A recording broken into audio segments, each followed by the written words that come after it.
نحمدہ ونصلی علی رسولہ الکریم اما بعد فاعوذ باللہ من الشیطان الرجیم بسم اللہ الرحمن الرحیم رب اشرح لی صدری ویسر لی امری واحلل عقدۃ من لسانی یفقہوا قولی ربنا تقبل منا انک انت السمیع العلیم۔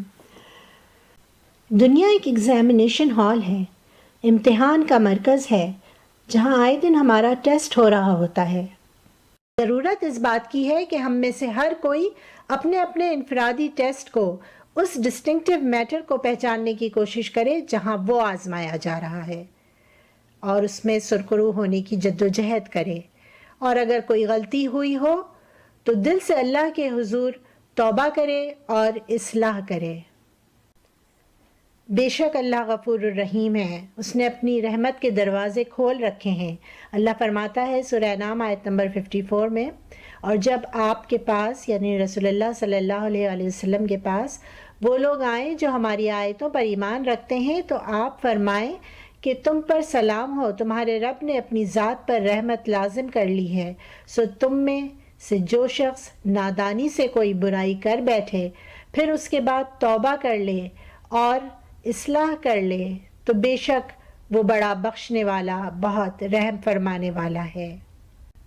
اب جو ایک بہت امپورٹنٹ نکتہ ہے وہ یہ کہ توبہ کی شرائط کیا ہیں، سچی توبہ کسے کہتے ہیں۔ ہم کوئکلی ان پوائنٹس پر نظر ڈال لیتے ہیں جو ایک سچی توبہ کے لیے ضروری ہیں۔ سب سے پہلا پوائنٹ اخلاص، یعنی گناہ سے توبہ کی جائے صرف اور صرف اللہ کی رضا حاصل کرنے کے لیے۔ اگر معاملہ یوں ہے کہ شراب پینا چھوڑا اس وجہ سے کہ ڈاکٹر نے کہا کہ اب بھی نہ چھوڑو گے تو تمہارا لیور irreversibly ڈیمیج ہو جائے گا، یہ توبہ نہیں ہے، اس میں اخلاص شامل نہیں ہے۔ یہ اللہ کی رضا حاصل کرنے کے لیے نہیں تھا کہ شراب پینا چھوڑی گئی، یہ اپنے مفاد کے لیے تھا، یہاں اخلاص کا تقاضا پورا نہیں ہو رہا۔ تو پہلی شرط سچی توبہ کے لیے کہ وہ صرف اور صرف اللہ کی رضا حاصل کرنے کی خاطر ہو۔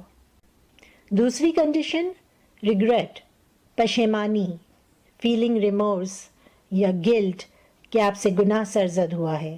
یہ نہیں کہ بہن کی وراثت کے حصے پر قبضہ جمائے بیٹھے ہیں اور آپ کے نزدیک آپ نے کوئی غلط کام ہی نہیں کیا، کوئی پشیمانی ہی نہیں، بلکہ آپ تو جسٹیفائی کرتے ہیں اپنے اس ایکٹ کو اور روز نماز کے بعد استغفار کی تسبیح پڑھتے ہیں۔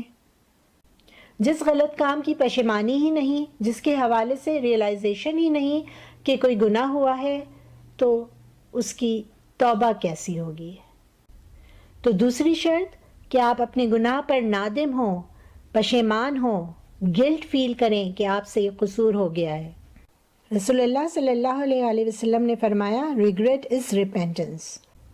ابن مسعود رضی اللہ عنہ نے فرمایا کہ ایک مومن سے جب کوئی گناہ سرزد ہو جاتا ہے تو گویا وہ اس قدر بوجھ محسوس کرتا ہے، اس قدر پریشان ہوتا ہے کہ اسے لگتا ہے جیسے کہ وہ کسی پہاڑ کے ساتھ بیٹھا ہو اور پہاڑ اس پر گرنے والا ہو، جبکہ اس کے برعکس ایک برے شخص سے اگر کوئی گناہ سرزد ہو جائے تو وہ اس کے نزدیک اس قدر لائٹ معاملہ ہوتا ہے کہ جیسے مکھی اس کے ناک پر بیٹھی ہو اور وہ ہاتھ ہلا کر اسے اڑا دے۔ تو سچی توبہ کے لیے اپنے گناہ پر نادم ہونا اور اس کا بوجھ فیل کرنا ایک امپورٹنٹ کمپوننٹ ہے کہ جس کے لیے پھر وہ اللہ سے گڑ گڑا کر صدقے دل سے معافی طلب کرے، اللہ سے فریاد کرے کہ اللہ اسے بخش دے، اور یہی سچی توبہ کا تیسرا کمپوننٹ یا تیسری کنڈیشن ہے، یعنی ٹو سیک Allah's forgiveness، اللہ سے بخشش کا طالب ہونا، معافی کا طالب ہونا۔ اللہ تعالیٰ فرماتا ہے سورہ زمر آیت نمبر 53 میں، آپ فرما دیجئے اے میرے وہ بندوں جنہوں نے اپنی جانوں پر زیادتی کر لی ہے، تم اللہ کی رحمت سے مایوس نہ ہونا، بے شک اللہ سارے گناہ معاف فرما دیتا ہے، وہ یقیناً بڑا بخشنے والا، بہت رحم فرمانے والا ہے۔ سچی توبہ کی چوتھی شرط کیا ہے؟ 4th کنڈیشن توبہ کی یہ ہے کہ ندامت کے ساتھ یہ ارادہ بھی شامل ہو کہ وہ یہ گناہ دوبارہ نہیں کرے گا، یعنی اس نے اپنی اصلاح کی، اللہ سے گڑ گڑا کر معافی مانگی کہ وہ یہ عمل اب دوبارہ نہیں کرے گا۔ اللہ تعالیٰ سورہ نحل آیت نمبر 119 میں فرماتا ہے، سو تم میں سے جو شخص نادانی سے کوئی برائی کر بیٹھے پھر اس کے بعد توبہ کر لے اور اصلاح کر لے تو بے شک وہ بڑا بخشنے والا، بہت رحم فرمانے والا ہے۔ اللہ بےحد غفور الرحیم ہے اور انسان خطا کا پتلا۔ سچی اصلاح اور گناہ کو ترک کر دینے کی سچی نیت کے باوجود اگر انسان سے گناہ سرزد ہو جاتا ہے اور وہ پھر توبہ کر لیتا ہے تو اللہ غفور الرحیم ہے، بار بار معاف فرمانے والا ہے۔ ہم نے بات کی سیلف کریکشن کی، جو کہ ایک بہت امپورٹنٹ کمپوننٹ ہے توبہ کا۔ جو نماز نہیں پڑھتا وہ نماز پڑھنے لگ جائے، جو روزے نہیں رکھتا وہ روزے رکھنے لگ جائے۔ یہ چیز بہت ضروری ہے، لیکن کچھ معاملات وہ بھی ہوتے ہیں جس میں آپ کے غلط ایکٹ سے متاثر دوسرا بھی ہوا ہوتا ہے، ان میں کیا کرنا ہوگا؟ اس میں دوسرے کے ہونے والے نقصان کا مداوع بھی کرنا ہوگا، اسے ریکٹیفائی بھی کرنا ہوگا۔ کسی نے کسی کا مال چوری کیا ہو تو اللہ کے حضور توبہ اور استغفار تو کرے ہی، لیکن ساتھ میں اس کا مال بھی لوٹائے۔ کسی نے دو دوستوں میں آپس میں لڑائی کروا دی ہو ایک سے کوئی غلط بات کہہ کر، تو اب جائے اس کا دل صاف کرے اور ہر ممکن کوشش کرے کہ ان دونوں کی صلح ہو جائے۔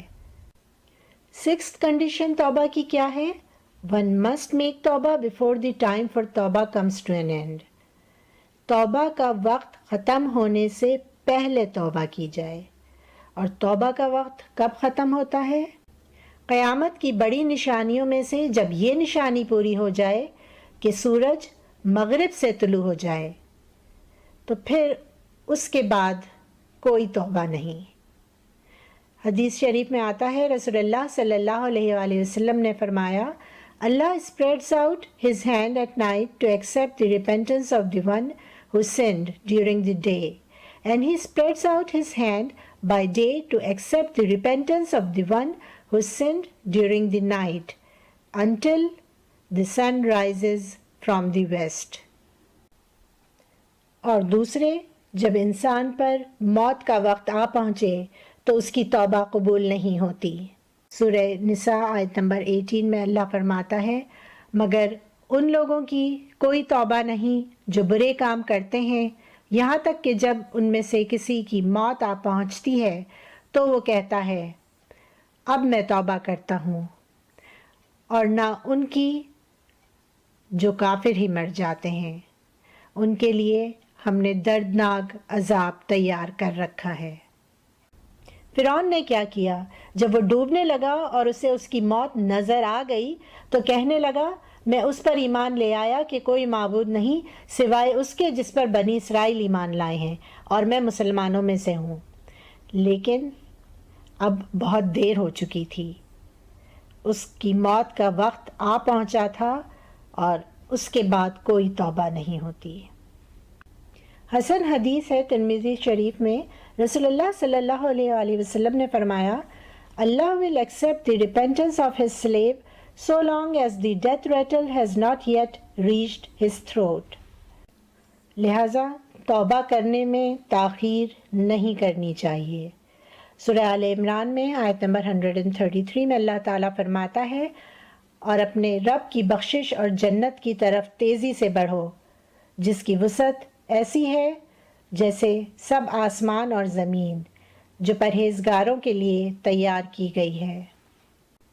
یا اللہ، ہمیں اپنی اپنی آزمائشوں کو پہچاننے کی صلاحیت عطا فرما اور ان میں ہمیں سرخرو فرما، اور ہمیں اپنے گناہوں کے لیے سچی توبہ کی توفیق عطا فرما، اور اس میں کوئی کوتاہی ہو جائے تو ہمارے چھوٹے بڑے تمام گناہوں کو جو ہم سے ہو چکے ہوں یا آگے ہو جائیں معاف فرما دینا۔